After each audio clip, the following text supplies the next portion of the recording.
एक व्यक्ति घरेलू समस्याओं से बहुत परेशान रहता था। उसके दोस्त ने उसे सलाह दी कि कृष्ण भगवान की पूजा करना शुरू कर दो, सारी समस्याएं दूर हो जाएंगी। दोस्त की बात मानकर उसने भगवान कृष्ण की एक मूर्ति घर पर लाकर उसकी पूजा करना शुरू कर दिया। कई साल बीत गए, लेकिन उसे कोई लाभ नहीं हुआ। किसी दूसरे मित्र ने उसे सलाह दी कि तुम काली माँ की पूजा करना शुरू कर दो, तुम्हारे दुख अवश्य दूर हो जाएंगे। अगले ही दिन वो काली माँ की एक मूर्ति घर ले आया और भगवान कृष्ण की मूर्ति मंदिर के ऊपर रख दी और काली माँ की मूर्ति मंदिर में रखकर पूजा शुरू कर दी। एक दिन अचानक उसके दिमाग में विचार आया कि मैं जो अगरबत्ती और धूप बत्ती काली माँ को लगाता हूँ, उसे तो श्री कृष्ण जी भी सूंघ लेते होंगे।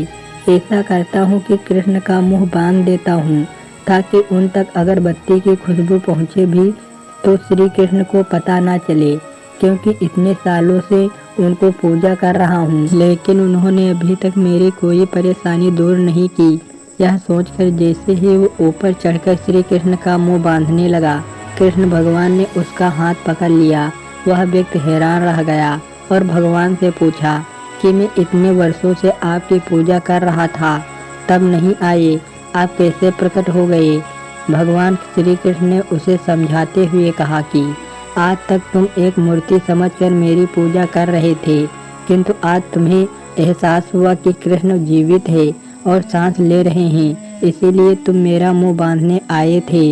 इस कहानी का सार यह है कि हमें अपने विश्वास और भक्ति को गहरा और अर्थपूर्ण बनाना चाहिए, केवल रस्मों और रीति रिवाजों तक सीमित नहीं रखना चाहिए। धन्यवाद दोस्तों।